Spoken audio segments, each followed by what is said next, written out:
Have you ever wondered what the world would look like if World War III actually happened? Well, today's story gives you a chilling glimpse into that future.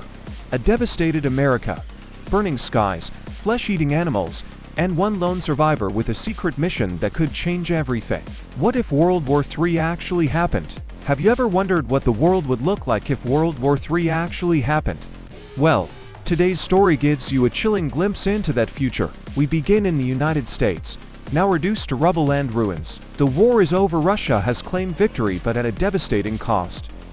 Almost every nation has lost everything, including America. The sky rains fire, and barely any people remain. Those who survived the initial blasts are now dying from the radioactive fallout that's engulfed the planet. In this chaos, we see a cat, a horrifying image, its fur completely gone due to radiation exposure. But that's not the worst part. The cat has become a flesh-eating beast, feeding on human remains just to survive. Suddenly, an arrow pierces the cat, killing it instantly. The arrow was shot by a lone survivor named Eli. He's completely covered, protecting himself from the toxic air and radiation. Eli collects the dead cat, not out of cruelty, but because in this world, food is survival even if it's not what we used to call food. As Eli walks through the silent, lifeless land, we witness the destruction caused by mankind's leaders. There's no civilization left, no humans, no signs of society. Soon, Eli spots an abandoned car. When he opens the door, he finds the driver now nothing but a skeleton. Eli realizes this person probably died from hunger or thirst while trying to escape. It hits him hard.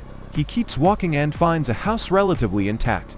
Inside, a disgusting stench leads him to a horrifying sight: a man hanging from the ceiling, likely the former owner, who chose death over this nightmarish life. Eli notices the man's shoes, they're in good condition. He takes them, then he cooks the cat, eats it, cleans his gun, washes himself, and relaxes while listening to music on his old MP3 player. But by morning, the battery is dead, and so, he begins his journey again, a journey he's made every single day in this broken world. What else is there to do? Along the way, he sees a woman calling out for help. But Eli isn't fooled. He knows it's a trap. He calls out to the hidden attackers, asking them to come out. Sure enough, they do. Their leader demands Eli's supplies, threatening him. Eli warns him, "If you touch me again, you'll lose that hand." But the man pushes him once more. Big mistake. In a flash, Eli slices his hand clean off. The others cannibalistic attackers rush toward Eli, but he's no ordinary survivor. He swiftly takes them down with deadly precision. That's how he's managed to stay alive for so long. Later, Eli stumbles upon a group of thugs harassing a couple. Though he feels compelled to help, he reminds himself it's not his fight. He moves on. His mission is more important. Eventually, he reaches a town, a place still standing. As he walks through, people look at him like he's a ghost. They can't believe someone from the outside world has survived. He walks into a store, but the shopkeeper pulls a gun on him. Eli calmly explains he means no harm. When the man doesn't lower his weapon, Eli disarms him in a blink and then returns the gun, proving that if he wanted to kill him, he already would have. All Eli wants is to charge his music player. In exchange, he offers a few tissues and a packet of hot sauce. The shopkeeper agrees.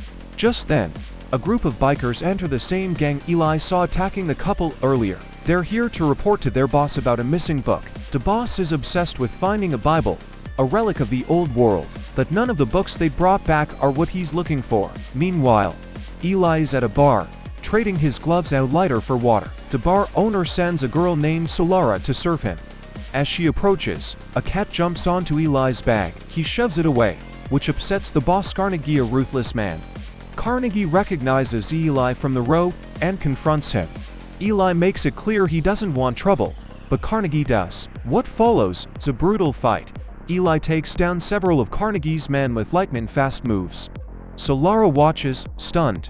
How can one man be this skilled? Enraged but impressed, Carnegie orders his men to capture Eli. He offers him a deal: food, water, and shelter in return for loyalty. He wants to build an empire and needs warriors like Eli. But Eli refuses. He's not a thug. Carnegie gives him one night to think it over. Later, Solara's blind mother Claudia brings food to Eli's room. She's grateful for his respect, something she's rarely shown. Eli asks how long she's been blind. Since birth, she replies. Touched by his kindness, she tells Carnegie that Eli won't join him, he's not greedy. But Carnegie has another plan. He decides to send Solara to seduce Eli. Solara tries to get close to Eli, but he tells her to leave, he wants to sleep. She pleads with him. If she returns, they'll hurt her mother. She promises she won't bother him and sleeps on the floor. But before falling asleep, she spots a book Eli keeps tightly hidden. Her curiosity grows. She asks him what it is, but he doesn't answer. Instead, he prays before eating, something no one does anymore. It shocks Solara. The next morning, she prays with her mother at breakfast but doesn't know the words. Carnegie, however, recognizes the prayer. He realizes Eli has the Bible, the very book he's been searching for. He confronts Solara and demands to know if Eli has a book with a leather cover and a cross. She denies it, but Carnegie threatens her mother until she confesses. Eli is gone by the time they reach his room, but Carnegie will stop at nothing to find him. As Eli walks toward the unknown, with the world's last hope possibly in his hands, one thing is clear: this is more than survival. It's about protecting what's left of humanity. If this story left you on the edge of your seat, don't forget to like, subscribe, and hit that notification bell for more epic tales just like this only on SpectraShowcase.